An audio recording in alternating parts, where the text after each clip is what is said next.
Jacob. I will be your chair for this round. My pronouns are he, him. I'm not judging alone. I do have a very big panel if they want to introduce themselves. Hello everyone, Anika. Best. Hello everyone, I'm Bella. I'll be your panelist for this round. Hello everyone, my name is Francis. Congratulations on making it this far and good luck on the round. Hello everyone, my name is Madhav. All the best. Hello everyone, I'm Oscar. All the best.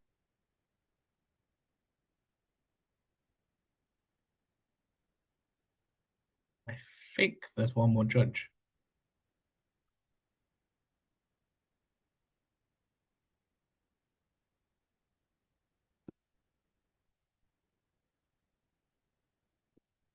He's not started talking.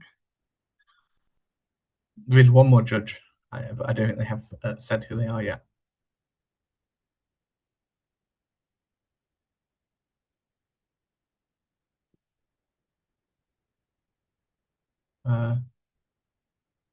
Is he here?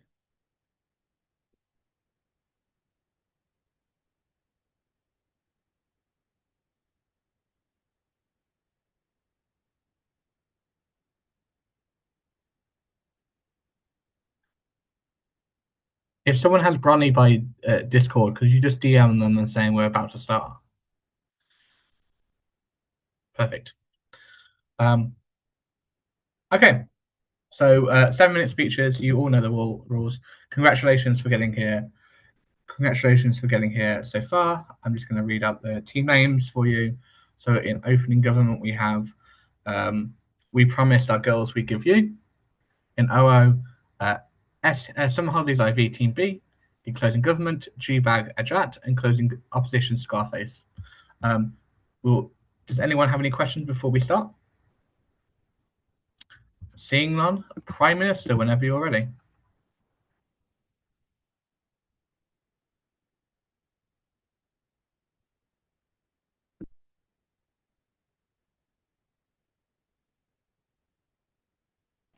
Hi everyone, am I audible? You are.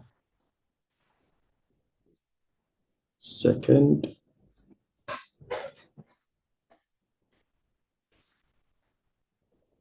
Since it's a grand final, let me try and put on my camera. Hopefully that helps.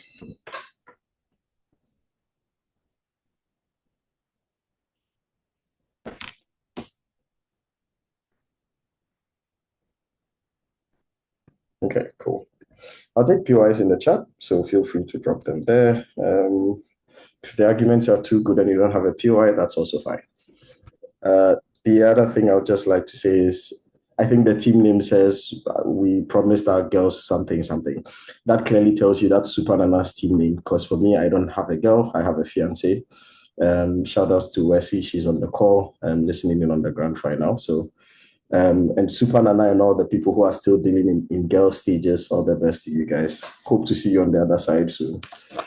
All right, let's get going. I'm going to begin my speech in 3, 2, 1. I think for once, let's be blunt about what prisons are. States are indoctrination machines. They essentially create a set of experiences for us through laws, through the police, and force it through security agencies and blunt force. In most instances, our experiences within states is an illusion of freedom. States determine what we do, what is acceptable, what is not. And if we disobey it, they beat us into subjugation and ensure that we are able to do these things well. Criminals are essentially not inherently people who are doing things that are considered extremely evil. Most crimes are sometimes accepted in other jurisdictions. They are crimes because the state has designated them as crimes for whatever reason that they've come up with. And that means that the premise of prisons is essentially to correct you back into the path and to provide the state a second chance to re-indoctrinate you because the first one failed through schools, through laws, whatever. This debate is simply which model allows the state the better and efficient chance of achieving that objective while minimizing the most amount of harm. And so the comparative is not that the state is some angelic entity on top. The state is indoctrinatory on both sides. Prison systems come with counseling. They come with prison guards, basically treating you like an animal, stripping you of all human agency and expecting you to behave in a specific way before they grant you back access to freedom. So what I'm simply going to prove is that the state is bad. They are doing indoctrination in the worst possible way. Using technology makes it efficient, minimizes harms, and that means that we are able to achieve the same amount of effect with far better outcomes for society than the comparative. Closing up. Echo O. I can't hear you. Yeah, opening up. Go ahead. States What are the serious harms? What are the serious harms that you are trying to cause on your side? Like, what are the serious crimes to begin with? How does this work? The technology is not just some random technology and you just go in there. Most of the time, it is prison officers being able to look at your case, the extent of therapy or the extent of prison experience that they think would lead to the kind of change that we are talking about, and create a set of experiences for you. So this looks like a controlled experience, a different set of experiences for every different inmate, because you have different people, you have different personalities, you have different criminal profiles, etc. There is less room also for uncontrolled variables that deter people or that distort people's prison experiences, like less radicalization and exposure to criminal networks, less risk and less violence, less death, less extended sentences because you had to defend yourself against someone who was bullying you. Less resources is also spent just furnishing millions and millions of apartments camped in prisons for no reason. This also usually leads to people having underfunded prison experiences because there's less political will to spend huge amounts of money on the prison, which means people have the worst forms of state treatment within the prison. And it means two things. A, they usually come out hating the state, but B, they had to do untoward things in order to survive, to get a minuscule access to comfort in most instances, which exposes them to far more criminality. And that's why recidivism is very, very high, and a lot of criminal justice systems are massively failing around the world. Thirdly, state therapy sessions on their side are usually ineffective because every therapy session you go to is counteracted and negated by all the experiences that you have within prison, which are massively negative, which means rehabilitation sessions are usually failing. On our side, they are specific, they are created, they are intense to the degree that you as an individual need, which leaves less room for error. And so this is essentially technology-induced indoctrination, unlike the force and, building-induced indoctrination that exists on their side. This means you have higher chance of reformation and less recidivism and more reintegration within society. And I'll analyze these things. Why is rehabilitation the most important metric to win? Because A, it leads to much more long-term victim protection because the people who come out of the prison system are reformed and are less likely to go back to crime. Second, it prevents recidivism, which leads to higher safety levels and lower crime, which has spillover economic effects because it means that businesses are able to flourish.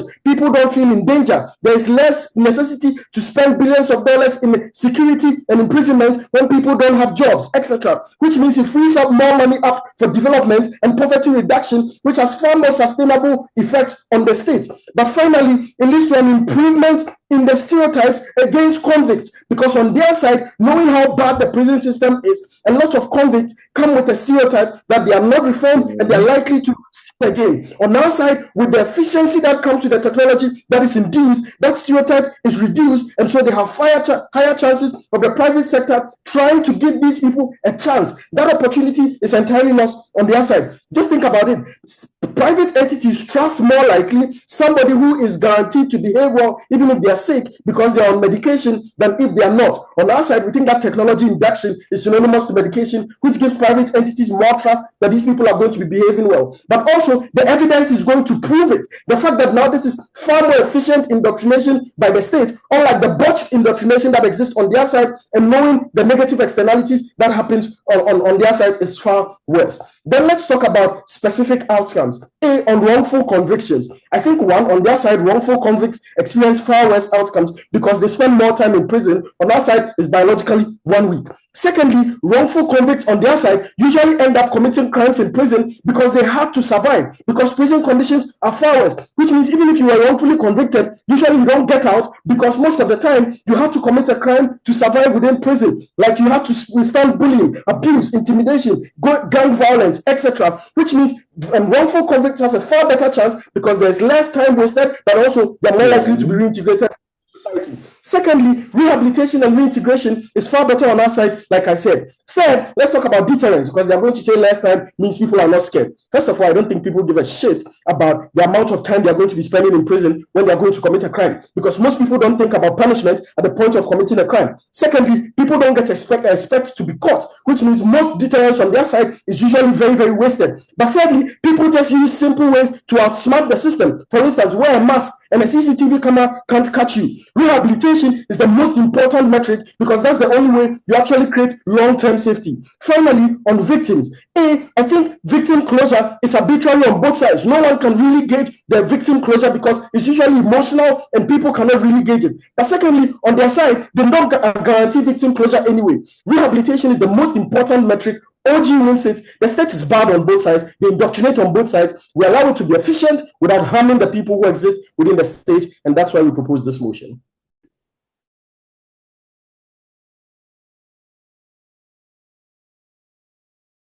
I thank the speaker for it's a fine and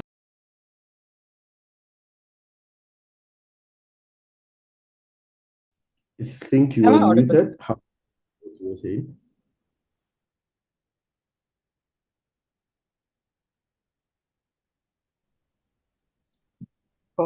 Jacob, you are muted. oh, whenever you're ready. Yeah, just confirming. Am I audible? Yes. All right, just 30 seconds. Just for everyone to know, if I suddenly my laptop dies, I've got my second laptop up ready, so I will be literally 15 seconds if I die, if my screen goes. So okay. Like, if you want me to wait a bit, I can. No, it's okay. As soon as you're ready, please start. All right. Akash this side, going as hello. A few shout outs before I start. First to my teammates first. This team up was extremely impromptu because I didn't have any plan to just have a team up for this, but yeah, apparently we just did this team up out of nowhere. And I literally made him iron one round for me for personal reasons. I think this guy is one of the most supportive guy I just ever met. Also, DSM is here, one of my favorite guys. He was also my teammate in a comp, extremely nice person. Apart from that, my friends, Farhan, Sujal, Pratham, Navya, Sukhmani, Arzu, they were extremely nice guys, always support me in any time. And yeah, with that being said, starting with my next word.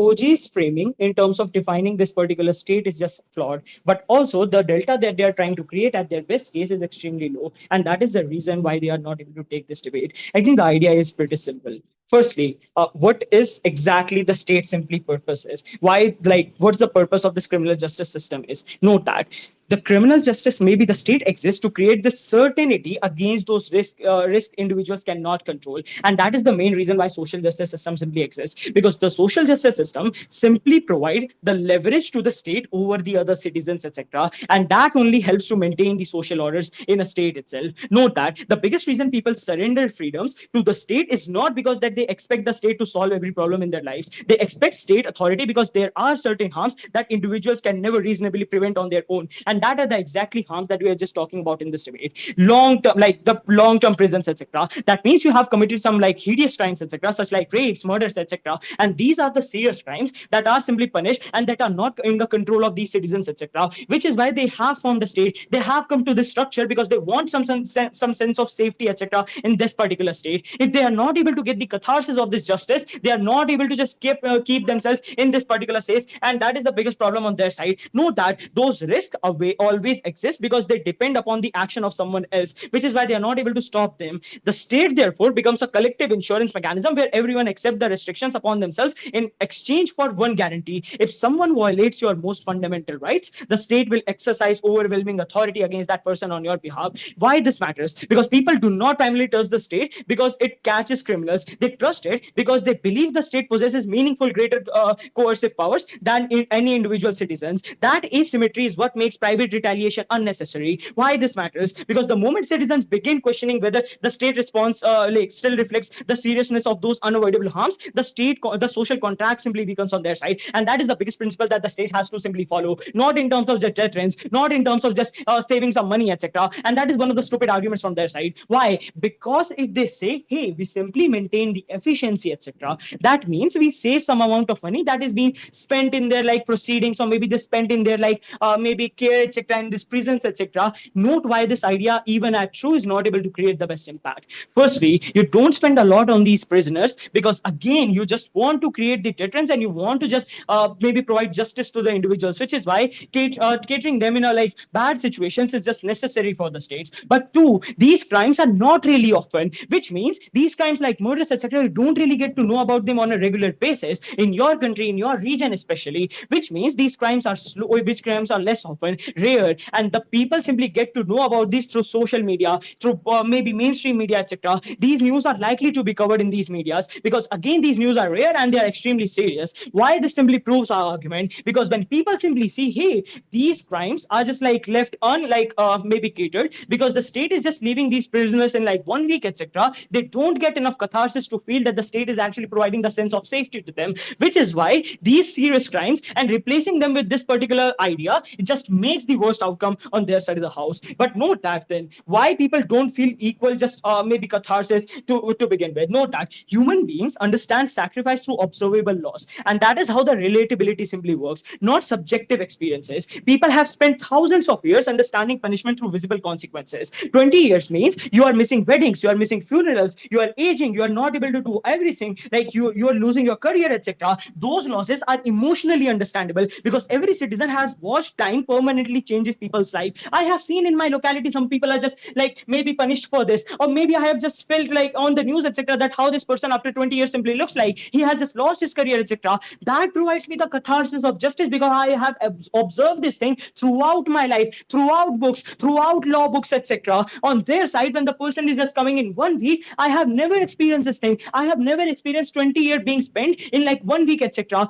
That means I am not able to relate with that. As long as this relatability is not there, this means people just don't have this equal catharsis of justice itself. It's not just about the people who have faced these harms. It's also about the people who are observing these things, who are observing these crimes at their home, etc. That means they feel that the state is not just like enough, or maybe the state is not doing enough, etc., for their survival. That is why this sense of distaste, or maybe the sense of like unsafety, simply comes from the state on their side of the house. But secondly, the catharsis simply depend on social recognition and not this private suffering, because victims rarely seek punishment only because they want to like offenders to hurt. They want society to be visibly acknowledged that this crime has permanently mattered, etc. Government removes that public recognition because the suffering exists entirely inside one person's consciousness. Society never participates in recognizing it, and that is the issue on their side of the house again. I think then why then that this reduces state's leverage over its citizen, and why this is bad. The state is no longer control. The state no longer control your life. It only controls your experiences, etc.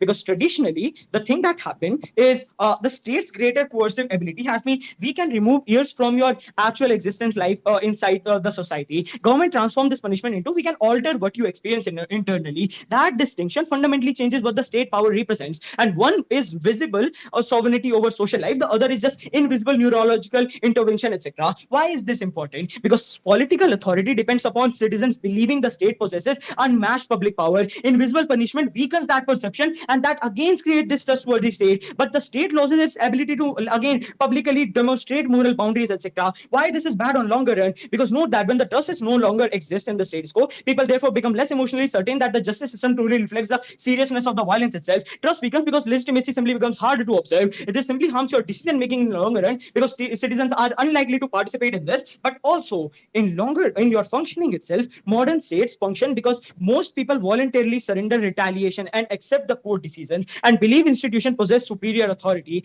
Government weakens the symbolic foundation supporting all three. So the danger is not just immediate collapse, it is that every future crisis begins from weaker institutional legitimacy on their side of the house. I think then why state appears like I already proved to you that why this maybe they are not able to save a lot of money because these crimes are really often, which means the delta they are trying to create is that hey, we are just saving a lot of people, etc. It's just not existing. In terms of rehabilitation, etc., they need to prove why rehabilitating those people is just the most important thing who have already committed some heinous crime, etc. But also when you are just maybe creating a distrust towards your own citizens or in like a longer impact or maybe in a longer scale itself, which is why on scale and vulnerability we are already taking this debate. But in terms of deterrence, note that again deterrence simply comes from the experiences, etc. People simply see that here after like 20 years this person has just faced serious consequences. I'm ready to give my life because I am not related with that thing of like just spending 20 years in a week, which is why it again reduces the deterrence on their side of the house that they are just fake deterrence trying to create. Further analysis in the next speech. Very, very proud to oppose.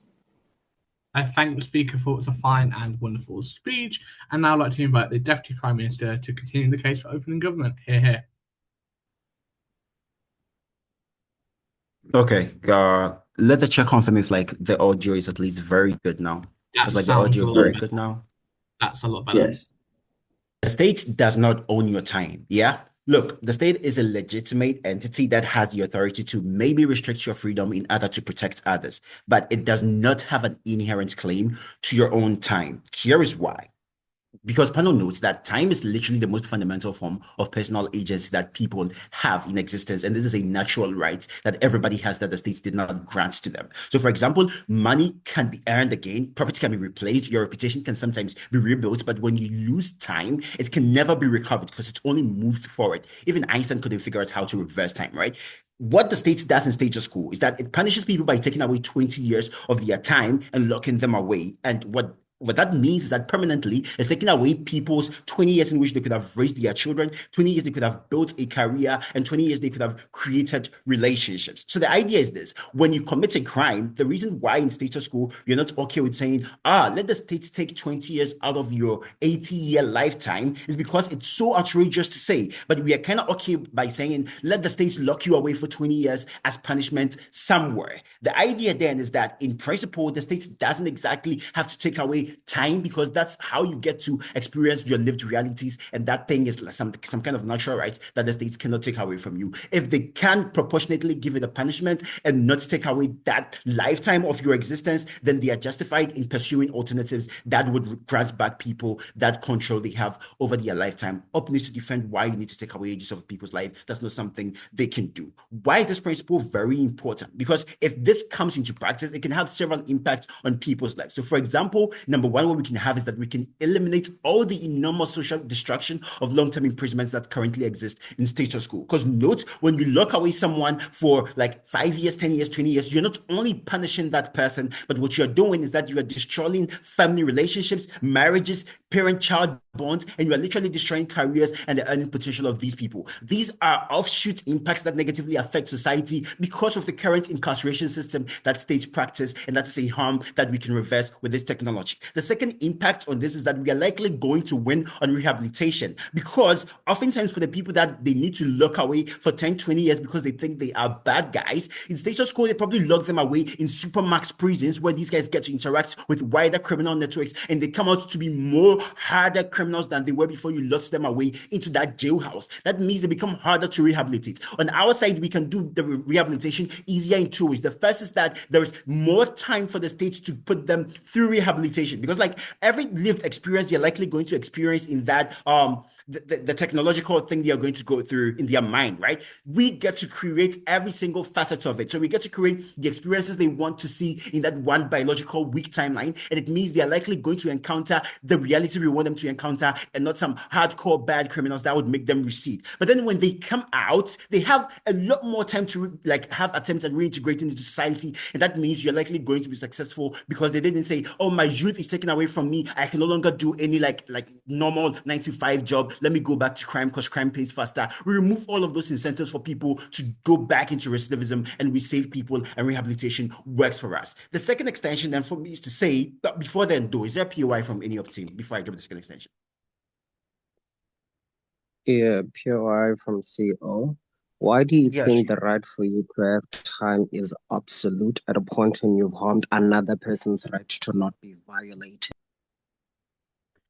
so it doesn't work that way. If you can punish them to save the other person's right to not be violated, that alternative way of saving their rights has to come superior. Because in status quo, what the state does in adjudicating crime is by impeding on everybody's right. So they say a criminal hurt someone, that person's right is hurt. Then they say, let's also hurt the criminal's right to existence, for example. That's why like the death penalty is like hugely so unpopular in status quo because society is advancing in areas where we can on aggregate, right, save the most amounts of rights from being violated. Your defense cannot be, let's fuck up everybody's rights in the world. It simply doesn't work for the world. What is the second extension then? We think that panel, the historical justification that states had for doing physical removement as a form of punishment has radically weakened. Here is why. Like historically, prisons were designed in a world where physical proximity was necessary for crime, but that world no longer exists because in the modern society, people can do harm and can be prevented from doing harm without necessarily removing them from society. Because like historically, for example, like the states didn't have the capacity to monitor people's communication. That's number one. They couldn't freeze financial accounts. They couldn't track location. They couldn't restrict internet access. That's why they were so eager on prisons and expelling people from society. This need doesn't exist anymore in status quo because you can like track locations and like keep tabs on these people after they come out of that 1 week biological prison we want to put them into. The second reason why the historical need no longer exists is because most times, most modern crimes doesn't even require physical removal at all. You can punish people by banning them from working in financial markets if they did some like insider trading and some bad shit like that. You can confiscate their illegal profits. You can literally impose financial penalties on them. You can like all of these things can be done on them after they come out of that 1 week biological time frame. There is no need for you to remove them. But the third explanation for this in terms of analysis is to say that oftentimes the purpose of CJS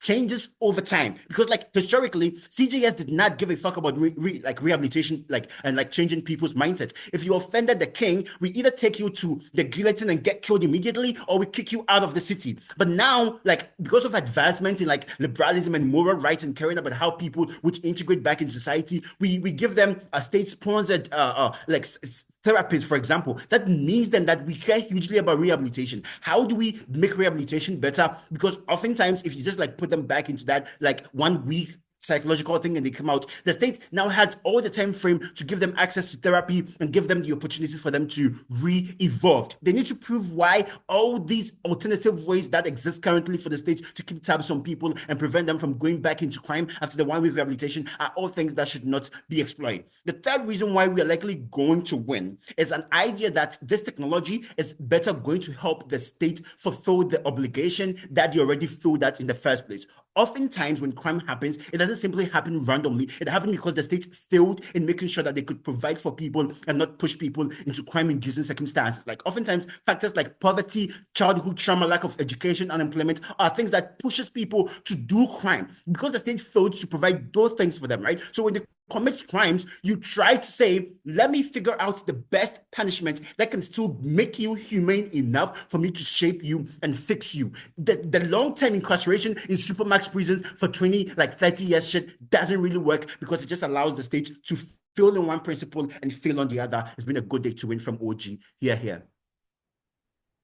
I thank the speaker for it was a fine and wonderful speech. Can I now invite the Deputy Leader of Opposition to finish the case for top half? Here. 10 seconds. Just, am I audible firstly? You are.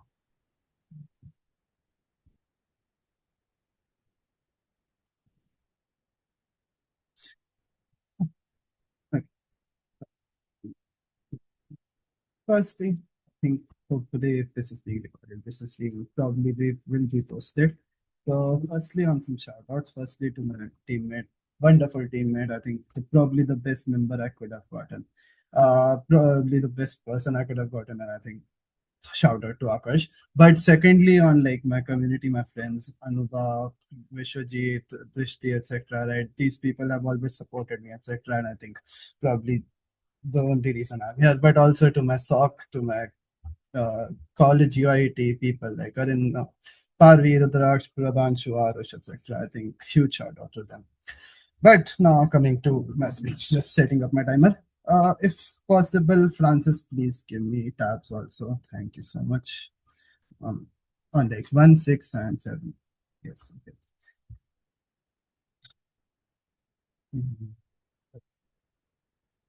Starting my speech on self-count of. Okay. Yes. Starting my speech on the self-count of 3, 2, and 1. When you induce trauma to someone else, when you harm someone's freedom, when you commit an abhorrent crime against someone, you go ahead and kill the safety people feel living in society, which is terrible and hideous in its essence, and we oppose this. Firstly, on what OG gives us. Firstly, that rehabilitation is possible. I think throughout my speech, I'll prove you why rehabilitation of these criminals is not important in this debate, and victim catharsis is something that is much, much more important. But secondly, on why wrongful convicts commit crimes before they are because they are bullied, etc. I think on this, firstly, this is simply less on scale. That means you probably CGS simply looks at overwhelming amount of evidence to go ahead and probably convict a person, right? But also this is much less on scales that are like long-term crimes, right? Probably 20 years, 30 years, etc. That means this simply is like something when stakes are higher, etc. You go ahead and probably have less deterrence and probably more evidence that is being looked to. But thirdly, on why you can't take away people's time, etc. I think I'll prove this through direct clash also. But on essence, I think firstly understand when you go ahead and probably harm someone's freedom, etc. And I think they have to defend everything. Both the government benches have to defend everything. I think they talk about financial crimes, etc., but they have to talk about trigger warning, murder, rape, etc. Right? The things that definitely violate people, I think. But thirdly, on like you can keep people tabs on these people, and you probably can go ahead and have them like checks, etc. Right? I think firstly why CGS is important. Firstly, it gives victims catharsis, right? That means when you go ahead and probably rely on CGS, you go ahead and probably think that, oh, they'll give us the they'll give the victim perpetrators the right punishment, and this is what gives the victims catharsis, right? But also they expect a reciprocal harm to the perpetrators. That means when victims get probably stolen of their money or probably gone ahead and probably raped, etc., murdered, etc. I think they expect CGS to give them a reciprocal harm, right? But thirdly, why people are probably not tend to after 20 years, 30 years of life in prison are not going to go ahead and probably commit crime. Firstly, the capacity to do crime goes away. That means the youth is gone, etc. They are already 50, 40, 60, whatever the time is, right? That means their capacity to go ahead and probably commit another heinous crime, etc. simply goes away. But secondly, I think this gov also concedes that prisons are hideous, etc. That means people who have lived 20 years there are probably going ahead and not living their perfect life. That means they probably go ahead and don't want to go ahead and probably be there in these prisons again. That means they probably not love their freedom, etc. Right? That means they go ahead and probably have like this incentive to go ahead and not probably commit crime because they hate these prisons, etc. Right? But seriously, why people are not supposed to take justice in their hands, right? Because they trust the state in the first place. They trust state will do that. They trust that the CGS will give them the punishment, the equivalent crime of what they did, right? And I think the prisons being hideous, etc., something that helps that, because I think prisons, when they are hideous, the people feel that, oh, they have gone to a hideous place from the society to a place where they'll probably feel remorse, etc. Right? This is something that helps our case, right? Because now they are probably going ahead and thinking of their actions, right? This is something that is very important, right? But understand now on what argument one. I think on their comparative, victims are worse off and feel no catharsis. Firstly, victims feel the CGS and state will give them catharsis by giving this appropriate punishment. I think this premise is simply, I've said, and now I think the mechanism on why they don't give catharsis. Firstly, people perceived it as only a week, right? That means for the person, I think if mentally, even if it is like whatever 20 years, I think the person that is outside that actually felt the harm of whatever crime this person committed only feels that, oh, he's been a week and now he's coming out. I think this is terribly bad because people don't get catharsis because they're seeing the person out rehabilitating when they are probably traumatized from the crime. It has only been a week. Understand, when a crime happens, you have to take years and years probably to get out of this crime. If a person is raped, it's like mentally exhausting. You can't take it out for years and years, probably through therapy also. Understand. But secondly, victims don't take matter in their hands because they trust CGS to go ahead and take these people away from the society in the first place. They can't provide the catharsis if they're out in a week, right? This is where time comes out, right? Because if they're in these hideous prisons for 20, 30 years, I think people also feel catharsis, and I think it states responsibility to go ahead and probably make these people feel living in a society. They want to live in a society when there is freedom, etc., and it is assured that these people will be taken away. If that is not given, I think gov simply loses. But thirdly, people go ahead and get catharsis when the other person that committed the crime feels a harm somewhat parallel to them, right? Which is something that is not given to them. I think they just in the mind, they probably go ahead and feel something, right? That in the mind they feel that had confinement, etc. But understand, there is no physical pain, no time pain, etc. that happens, right? This is something that is intuitively bad for the victim at large because they don't feel anything, etc. When you go ahead and probably I think people, when they go ahead and probably see that this person is out in a week, I think the people who have suffered a crime, etc., probably go ahead and question the government, etc., right? Because they go ahead and probably see that why this person out in a week, they give me a lifetime of trauma, etc. I think I think this simply takes it motivates or gives incentives to people to go ahead and probably take this people in the hands, like takes the justice in their hands, etc. But on weighing, I think vulnerable people are intentionally disproportionately harmed in their side of the paradigm, because people are simply vulnerable to crimes. This exists on both sides. But I think understand, when you don't go ahead and probably don't give them catharsis, etc., I think these crimes are get worse, because now they're out in a week, they don't have any catharsis, and people are like just seeing these people that hideously committed some crime, robbed them of their money, they probably murdered them, etc., murdered someone's family member, etc. They're seeing these people out in a week and probably not anything physically harmed or mentally harmed, or like probably not feeling anything, etc. I think it's the duty of the state to probably protect these people and the freedom of the state, etc. Right? That means they probably have to go ahead and have to give them some sort of time punishment, right? But why states justice get diluted? Because people feel that this person is not mentally harmed, etc. Right? Because people need to see the perpetrator go for years and years, and not like probably a week and just weeks of it, and probably then they have tabs, etc. But on weighing, why victim catharsis takes over anything rehabilitation? Understand, the person who is being rehabilitated gave up its rehabilitation in essence because they committed a crime to the freedom of other person, which is something that is exclusively bad on their side. I think understand, when you go ahead and probably try to give these people rehabilitation, you probably go ahead and create an immoral harm that exists on their side. Understand, when you take away them for years and years, they probably lose the will to probably create crimes, etc. But also this gives the victims the catharsis, etc., which is very important, because that is what the states live for at the large. I think states live for this principle, and I think that is why we win on OG. I thank the Deputy Leader of the Opposition for what a fine and wonderful speech. Now I'd like to invite the government member to open the case for CG. Here.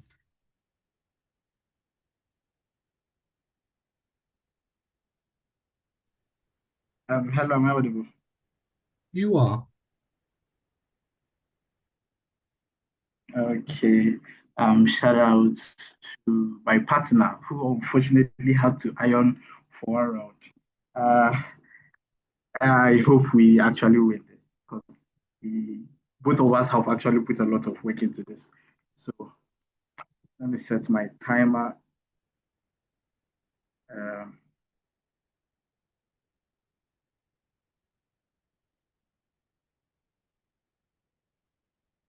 I'm sorry, are you taking POI? Oh, so POI, I think you just unmute and say where you are coming from. So either OO or CO, so that I know who I am taking. So I'll try to take one. Right. Okay. Everything is. I begin my speech in 3, 2, 1.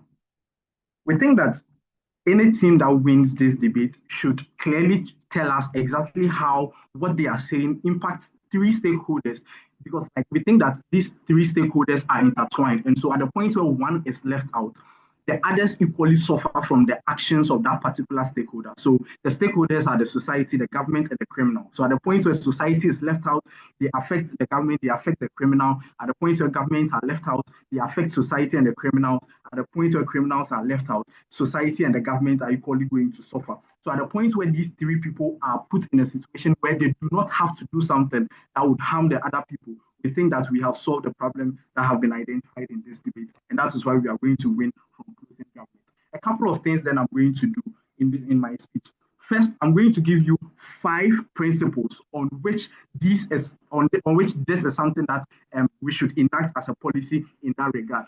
But before all of these things, what first do we think is the point of the criminal justice system? Because it's not something that we can concretely measure as a victim closure to say that, well, the victim has to have closure in order for us to say that the CGS has served its duty. Because we cannot measure victim closure, we cannot quantify if the victim is happy with whatever punishment has been given to the criminal or not. It means that the only way we can meaningfully measure if the criminal justice system is effective is if things like crime are reducing, or if criminals have the ability to reintegrate into society, or they are deterred from committing crimes in general. The only way we can know that our courts, our prisons, all these people are working as they are supposed to is at the point where we no longer have the crimes that we used to have in that regard. The next thing then I'm going to explain is what prisons look like and why they are terrible for this particular job, the rehabilitation and the reintegration that we are talking about. 3 pieces of analysis on this. The first one is that prisons generally receive poor social and political attention. That is to say that when you are put into prison, your families will visit you for a couple of times and then they stop because they have a life, they have to move on with their life. They cannot always look back at you in that regard. But then the second thing is that people hate politicians who spend money on prison because they don't feel like prisoners are people who should be catered for. Or more importantly, they feel like money that should be used to build things for the law-abiding citizen is wasted on prisoners who decided to go wayward and all of that. That is why for 25 years, you haven't heard anything of renovation in any form of prison. We barely send them donations. That is why they are the way they are. The third thing on this is that prisons have terrible infrastructure, little rooms, little beds, there is overcrowding everywhere. It means that the people in the prison over there suffer from side things like diseases and all of that. What this entire analysis proves to you that the rehabilitation, all of these things that we think the criminal justice system should be doing are extremely difficult to achieve at the end of the day because the people in there do not get all of the training, all of the facilities they need in order to understand what they did was a crime and all of those kind of things. But then the second thing that prisons look like that prevent the CGS from achieving its things is that prisons are basically camps for criminals. Everyone, let's just assume that everyone in there or a majority of the people in there are people who are criminals. 2 things to this. The first one is that it means that the prison acts as a criminal university. When people go in there and they meet other people who are criminals, people who do the same kind of things they do, and then they learn from each other. They learn of the various ways they could evade police officers, the various ways they could commit their crimes without being arrested at the end of the day. And so when they come out, they do not think, let me reintegrate in society and let me stop doing all these things. They say, oh, let me try these new things I've learned from prison in the end of with the hope that I'm not going to get caught in that regard. The second thing to this is that criminals have to join gangs in prison in order to get things like protection and prevent them from getting raped and all of these kind of things. And the longer they stay in the prison, the more they associate with these criminals and the more they feel like these criminals are their family and all of that. Mind you, these gangs are gangs that exist in the society that have been transferred into the prison. And so when the criminal comes out of prison, they feel indebted to the gang. They feel like they have a family with this gang. It means that they are most likely going to join the society version of this gang. And the crime cycles continue over and over again. And that is why the criminal justice system is not achieving anything. How then do we think rehabilitation and repentance and all of those things we are talking about happens? We think all of these things are psychological things and they are not like physical pain hardly induce any of these things. It means that if you physically harm someone, like after 5-6 years, the person no, not even 2 years, the person is going to is going to forget that they were harmed in any form of physical way, because like the pain disappears, the scar probably heals and all of that. The only way we can force people to like repent and rehabilitate is psychological pain, at the point where we make them feel all of these things in their consciousness. And we think that is what uniquely makes this technology more important, right? Because at the end of the day, you get to feel all of these things, like your action was bad, you get the 20 years to think about all of this. But when you come back in the real world, you still have the capacity, you still have your youth in order to build a better life for yourself. That is why you are able to repent and get a better life, because you have the capacity at the end of the day. Not when you have spent 20 years in prison and you come out and you feel like you should repent, but then you've lost your job, you do not have the ability to reintegrate. The only solution for you then is to go back into the criminal life. We think that it is better for people to rehabilitate and still have the capacity to reintegrate into society. Before I move on, I'll take close. Would you rather live in a society with rehabilitated criminals which harmed you or your family abhorrently, or where they're away for 20 years away from society? Yeah, I think I've done enough analysis to prove to you why rehabilitation is the most important thing for the criminal justice system to achieve. Then let's go into our principles, then like we win this debate. So the first three principles are going to prove to you why the time is something that should not be taken away from these individuals. We don't think our opening like prove to a higher extent that time should be absolute.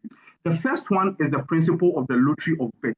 This explains to you that for individuals who were born with different conditions and different circumstances, the only thing they have for themselves, aside the resources, the talent, and all of these things, is their time. Time is the only thing that all of us have on our side in order to use to achieve anything. It then means is that time is the most epistemic utility that should not be taken away from us, irrespective of what we do at the end of the day. The second principle is the banality of evil. That is to say that no individual is inherently evil. And so everyone should be given the chance to redeem themselves in order to prove their worth as an individual. The last principle is on the state failure. This is to say that the reason why individuals commit crime is because the state failed them. It means the state owes them a responsibility to give them the chance to gain back their dignity and all of those things. Proudly, CG. And thank you, Speaker, for a fine and wonderful speech. Can I now invite the closing opposition member to open the debate for CO? Here.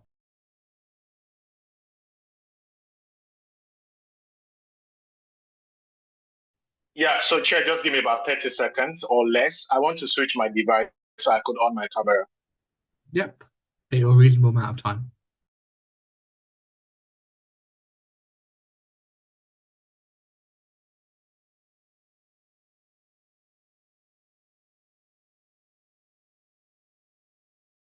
Okay, so I just joined here. Wait, let me remove myself from here. All right, so Chair, please confirm I'm audible. You are, and very visible. Oh, thank you. So I don't know, everyone is talking about making promises to their babes. Opening government, you started this. So I don't know how you're going to fix it pretty much later, because in some years to come, a lot of us have to watch this and be like, who was I with when I gave this speech? Am I still with the person? But irrespective of that, I think I really appreciate beautiful relationship. I appreciate the relationship of yourself and Wesley. I also appreciate Supanana for making this platform available for individuals to have debate. Very beautiful motion so far. And I also want to appreciate my partner, Zwanga. Zwanga got into my DM and he was like, I've never been to finals. I've never won a final. And I was like, let's try if this could work this time around. So I would take a POI from opening government. I think Zwanga is going to be having closing government for lunch. So he would have them for POI, but I'm just taking opening government specifically. Opening government, please. I don't want multiple unmuting. OG, you have me for POI.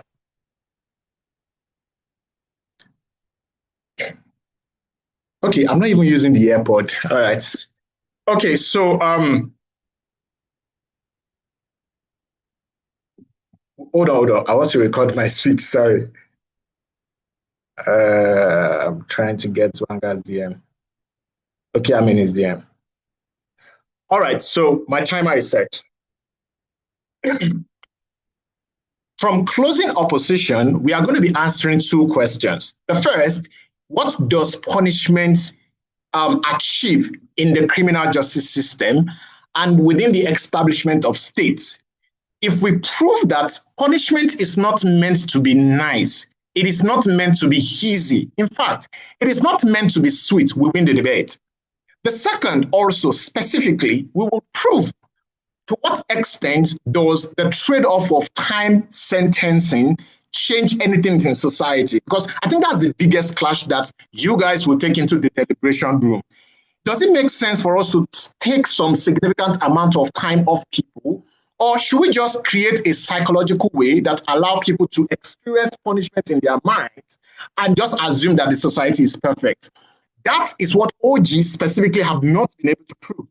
I'm going to address them, and maybe by extension, rebuttals would maybe one way or the other address closing government. So let me start with the first and the most important part. To what extent does you taking time off people make sense into creating a balanced world that every single individual deserves? To two extents. The first, and trigger warning, guys, I'm going to be using some trigger words. It's not intentional. The first is that the nature of some crimes is such that you can't undo them. I think we can all say that most crime are things you can't undo. It's not like when you steal maybe a power bank from someone, the state tells you, oh, return the power banks. And because you've returned them, go and serve 3 months or 20 years as an extensional way to establish law. No, not all crimes can be undone. Because you can't undo most crimes, it means the existence of the policy from opening government is limiting the all-encompassing structures that punishment needs to achieve. Because at best, on their side of the house, we won't say the punishment doesn't make sense. It makes sense, but we don't think it makes sense to cater for all differences of human rights violation that exists in status quo. Trigger warnings. When you rape someone, you can't unrape them. But the harm is not just that you violate their human dignity. The harm is that you put this individual in a particular spectrum where what happened to them becomes a justification in the larger society as their own fault. It looks like minority women being told that the reason they got raped, trigger warning again, was because they dressed indecently, or was because they were too pretty, or was because they were showing too big to be gotten. That extensional form of harm you create on this particular third party is a lifelong struggle that these individuals will have to face for the majority part of their life. Perhaps while they were young as teenagers, when this harm occurs, towards even when they get into marriage or even larger to the adulthood. But notice, this is only for individuals that are able to heal from the trauma. Some individuals are unable to heal from the trauma. Some will weaponize the trauma as rape victims or survivor and create other extensional harm to individuals in society. This action stemmed from the impact that one person violates law and states needed to act in the commensurate measure that at least establish some form of like right defense for the offended. Government didn't prove is the extent to which their mechanism is able to co-opt all this indifferences that exists with the trauma that people face. Why does stealing people's time away on outside of the house solve that? When we give you 20 years, we are not just giving you 20 years because we can undo the pain on the victim. We are giving you 20 years because we are doing that in an extensional projection of other social stereotype, backlash, opportunities and chances that you have also robbed that particular woman who would always be blamed for her being raped in the first place. That is the justificational form that says that punishment don't have to be nice. It doesn't have to be sweet. It also have to be hard.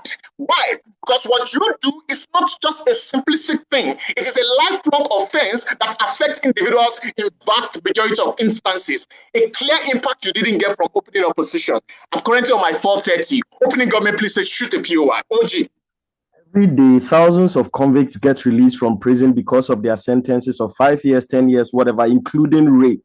Most of them are strong, and prison systems are the biggest manufacturers of criminals in status quo. So how are you still defending it? Yeah, I'm defending it because the assumption that prison system are the biggest manufacturer of criminal is false. Why? Because humans existed before prison system existed. It means the incentive to commit crime is intrinsic. It is not because there is a particular correctional center that produces criminal. Society is the one that produces criminal, not that particular cage. Why? Take your word for it. Not everyone who gets into that particular prison become bad or worse. But this is not to say some of them don't get worse. But the intrinsic differences here is that what motivates people to commit crime is that the space and chance for them to do so exists. Again, that's why you fail. Why? Second metrics. Because the reason why a lot of us today cannot relate with people saying they are going through depression, they are going through trauma. And by the way, shout out to everyone who is dealing with personal depression and all that. The reason we can't deal with things like that, or the reason we can't relate to things like that, is we can understand them. We get it when people are sad. We get it when people are maybe traumatized by past experiences. But Chair and all the judges on this panel, what we cannot get is the specific reason that made them to be traumatized. This made us to create tokenistic support system that to a very large extent does not support their rehabilitation and their healing. It means on their side of the house, it is a similar punishment that they are being given to this particular criminal, because we accept from CO that it might actually be painful because these guys might have traumatic effects post this technological application. But individuals in the larger society would never have that level to connect with the reality that these guys have actually been punished, because they can't relate to your traumatic stress. They can't relate to your traumatic pain. What they can relate with is that you don't come out next week or in the next 2 weeks. They can relate with the fact that you are incarcerated somewhere where you are being punished for your crime. They can relate with the fact that every other right that comes with the freedom of movement and freedom of association is limited and it is denied of you. They can relate with those things. Why it is beautiful is that it creates a close form of proximate closure. OG said closure is not possible. It's true. But the probability of closure to be created on subjective metrics exists on outside of the house because you can relate with those punishments. You can't relate with traumatized or psychological punishment. This is a clear reason why closing opposition wins this debate. Swanga will have CG for dinner because I think they're just irrelevant. We're proud to oppose. That's my time. Thank the speaker for what was a fine and wonderful speech. Can I now invite the closing opposition closing government whip to end the debate for government as a whole here. All right, could you kindly confirm that I am audible? You are. All right, thank you. Shout out to my partner. It has been an amazing round and tournament in general. And so thank you so much for this far. Shout out to my girlfriend who is also watching, and yeah, win or lose, I think this has also been amazing in terms of the emotional support and everything. I shall be taking opening. I shall be taking opening. And I start on my next word. Panel, we are going to win this debate, and our case is very, very heavy, principle heavy, but we are going to win today's debate. Let me start with opening opposition. The most brilliant thing they argue is to say that if people feel unsafe, that they don't get justice, then they are going to opt out of the social contract. This clash going their way is contingent on one question. Are citizens necessarily going to feel that the state is unjust with our mode of punishment or their mode of punishment in the vast majority of instances? The reason why, whoever wins this clash panel is the team which is able to prove that the punitive mechanism which either side has is efficient within this debate. Why? Because victims care about effective punishment, which makes them feel safe, and that more and more people are deterred from being able to harm them. How do we achieve this? And this is the comparative between opposition versus government within this debate. There's two scenarios for opposition world in today's debate. The first is where they have bad prison systems and they condemn people to these bad prison systems. I think there's already enough mechanization from government teams as to why you have either A, high recidivism, but secondly, a cyclic nature of violence which occurs within this instance, to the extent where these people exist within gangs within the jail system. They exist within a literal criminal university, as my partner is able to talk to you, which means that they are engineered and just just existing within an industry, within the nature of survival for the fittest and trying to be as rogue as they possibly can in and of themselves. And this creates a very, very bad nature of individuals who then come out in the vast majority of instances, which means that equally on their side, where prisons are as bad as closing is able to tell you, then there is actually higher chances of the victims necessarily being harmed in the long run because of the recidivism which necessarily occurs. But the second instance, which is the best case, assuming that they don't have this, bad prisons as opening is able to tell you and that kind of thing, we still think this is actively worse, especially because follow this characterization. The state is able to give you food, shelter, clothing, and therapy for a poor individual who committed a crime, who are the most people who necessarily commit crimes within status quo. Yeah. This is a good experience in and of itself because you lift a huge economic burden of for these individuals, which means that if initially committed a crime because they were simply trying to survive, they were simply trying to eat, you have given them this food in and of itself, and it's coming off of the base of the victim's taxpayer money in this instance, and that's particularly bad, we say, on our side of the debate. What this then means is that people on their end are much more likely to commit crime because they are poor, because the state is simply going to give you food, shelter, and all these things that they necessarily can't be able to achieve, and we think that that's actively worse. The comparative on our end is simple. You're punished because you exist within a nightmare in and of itself, and this is a perpetual type of suffering in and of itself. Like you consistently exist. Like think about you suffering for 20 years and that being instilled into you as a nightmare in and of itself. The only difference is that there is no state provision, and this is a comparatively much more effective punishment as compared to rewarding the individual who necessarily committed the crime within this instance. Victims want to see punishment because it makes them feel much more safer. We think our punishment is much more effective. We think if the clash is on victims and where they are much more likely to feel safer, we think it's definitely on our side. Second thing here is that they say that victims are necessarily going to feel like the state has removed their recognition of crime in and of itself. We still think that this is ridiculous because the state still recognizes the crime. This crime is still going to form part of your criminal record. People can be able to access these records. The judgment, the case that necessarily condemned you into this 20-year scientific experiment in and of itself still exists online for people to be able to interact with this. We don't think that's particularly live within today's debate. We think if you're talking about the then it's probably something that we're able to establish. I'll take you in the 5th minute. The next thing you then get from CO, and like our response also captures what CO says, because CO is much more ridiculous. They say that, well, punishment isn't meant to be sweet. We say that, in fact, in the best case where you guys have really, really good prisons, then punishment is in fact sweet. And in the worst case where you guys don't have really good prisons, then punishment is inherently worse, that you make the victim, who's the subject of today's debate, suffer extremely more. And we think that that's actively worse within today's debate. The second thing they talk to us about is that, people are still going to say the reason for the crime is the victim within this instance. We think this is likely to happen on both sides. Why? We think that people can still be able to see the impacts of what have happened within today's debate, which means that this impact in and of itself is a wash. They can be able to see that, yes, you probably don't have a house because someone stole it from you. And like all these things are still things which people can tangibly see and, just accord that level of responsibility in and of itself. But before I proceed, let me take opening. Okay, so time is the most approximate to perpetrator. We take that away for catharsis of victim and reciprocal harm. What reciprocal harm do you provide to perpetrator by rehabilitating them in a week? Great. Our extension doesn't necessarily talk about time. And I think this is really, really good, especially because this debate is about why this individual necessarily deserves a second chance. Because there's a POI which also comes from closing to talk to us about why opening's material about the right to time can't be absolute within today's debate. Here is what we say in with regards to that and why time in itself is not necessarily absolute. Time itself, the right to time, is in fact absolute. Our principles are able to explain a number of things. The first is the banality of evil. Just to talk to you as to the fact that this is not something which is inherently evil from the individuals who've committed the crime. That, tomorrow you could wake up and you're the one who's necessarily committing this crime. It's something which doesn't necessarily exist on the spectrum that this is exclusively they were born as an evil individual. But the second thing is critiquing the situation which resulted into these individuals committing the crime. And my partner is able to analyze to you about the bad circumstances as a result of the lottery of birth. You are literally just born poor. You are born in a situation where every day from the day you were born, you literally watch people having guns and being able to shoot each other and that kind of thing. You've probably never known any other way of survival as just compared to just living normally and that kind of thing. You've always known that the primal mode of existence and survival is always trying to mug someone and rob them of the money and the things that they have. We think that most of these individuals in fact are victims who exist within the part of the state. We think as a result of the state not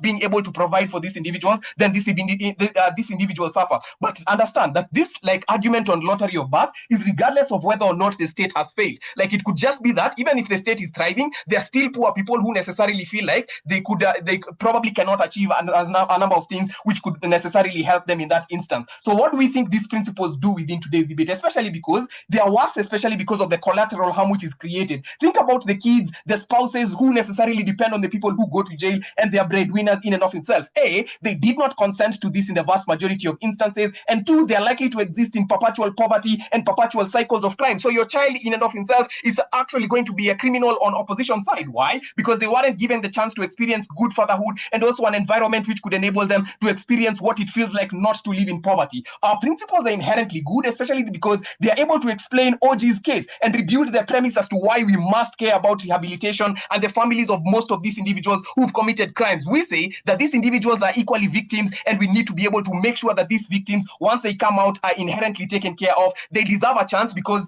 evil in itself is banal in nature, and we think that they exist on the spectrum of the lottery of birth. Never been prouder. CG. I thank the speaker for a fine and a wonderful speech. Can I invite the CEO Whip to end the debate as a whole? Here.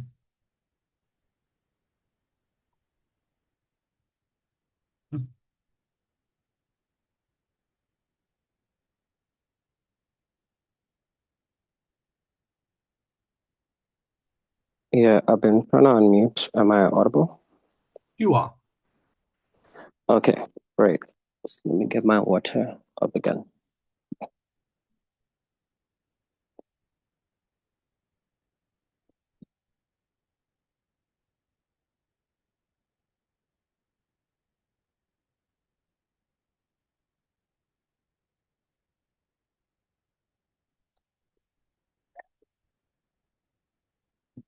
Okay, just give me a second. I'm still getting my notes together here.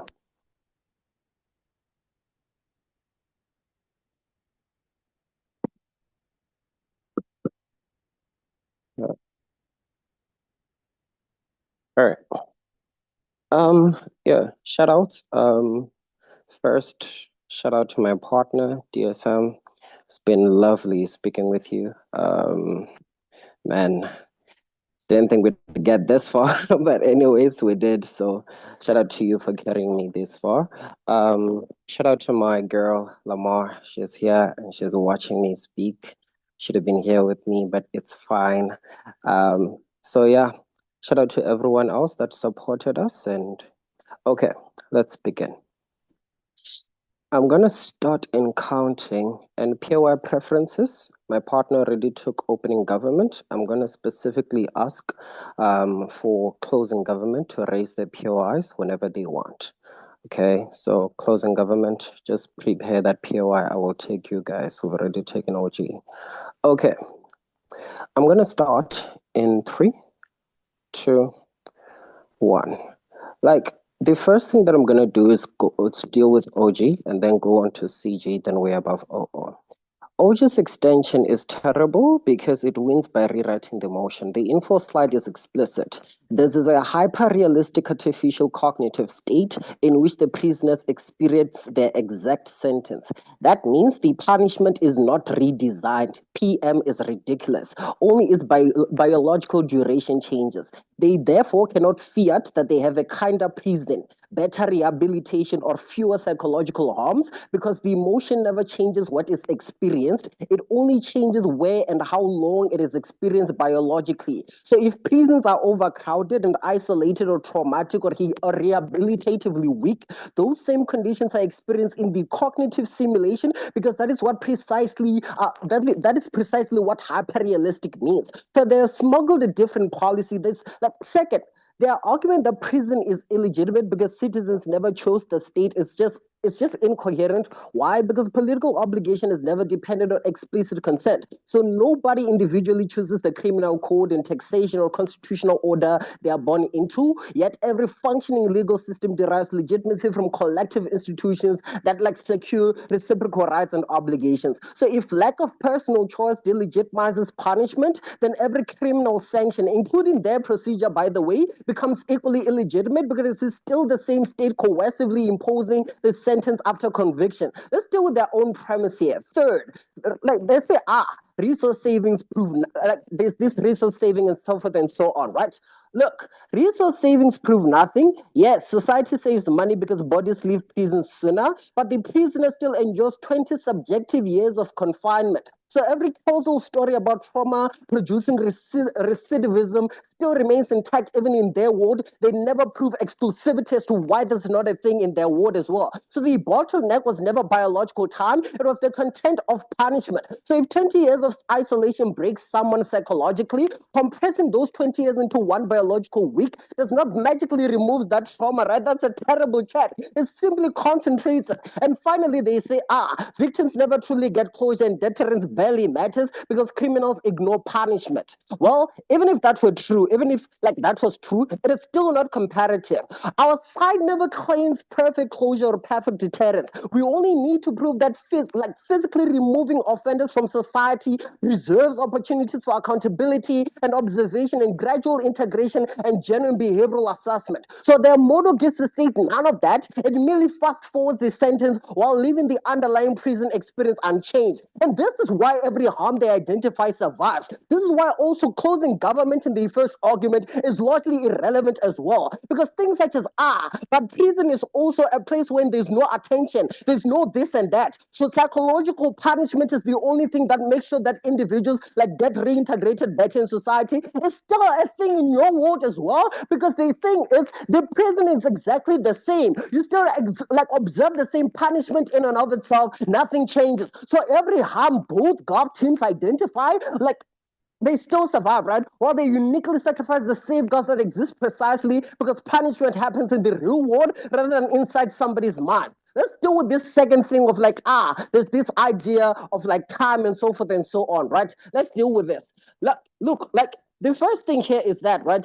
This principle is absurd because punishment is not exhausted by suffering alone, because I guess the justification of why they say this is because they can't take your time because they've already punished you. Well, punishment is not punishment is not exhausted by suffering alone, because first, if all the state owned was inflicting pain, then things such as fines or probation or imprisonment would be interchangeable as long as they hurt equally. So there's which no legal system would accept in that particular regard, right? We think different crimes justify different deprivations because punishment also protects society. It expresses public condemnation and restores confidence in the rule of law, right? We think secondly, rights are relational. So when you violate another person's rights, you do not simply incur pain, you incur obligation. So the state has the authority to restrict your liberty as long as necessary to vindicate the rights you've destroyed. But finally, let's bite the bullet here.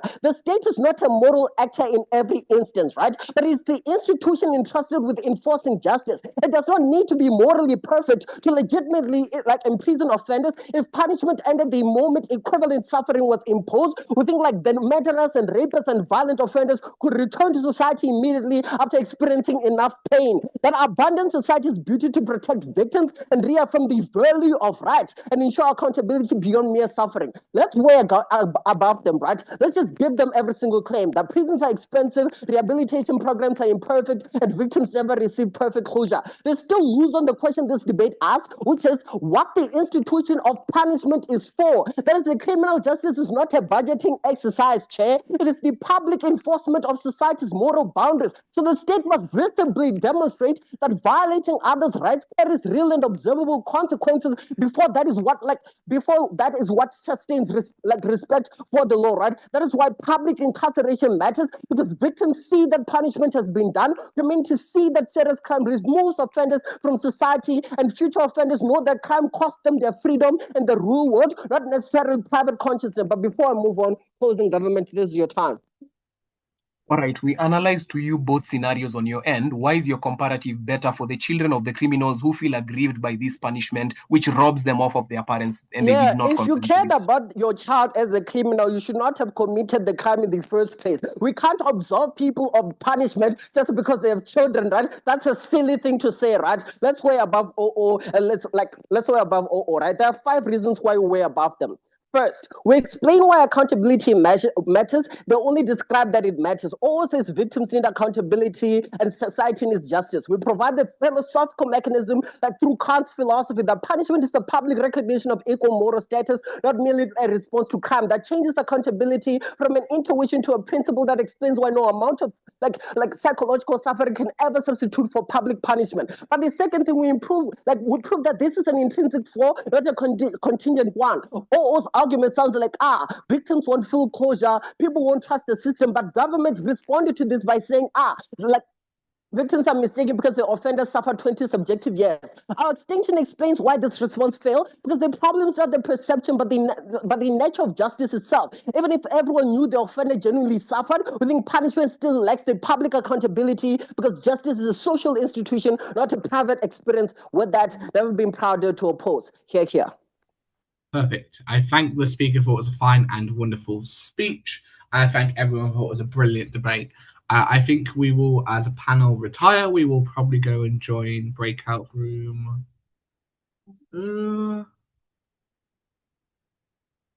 Breakout room will work.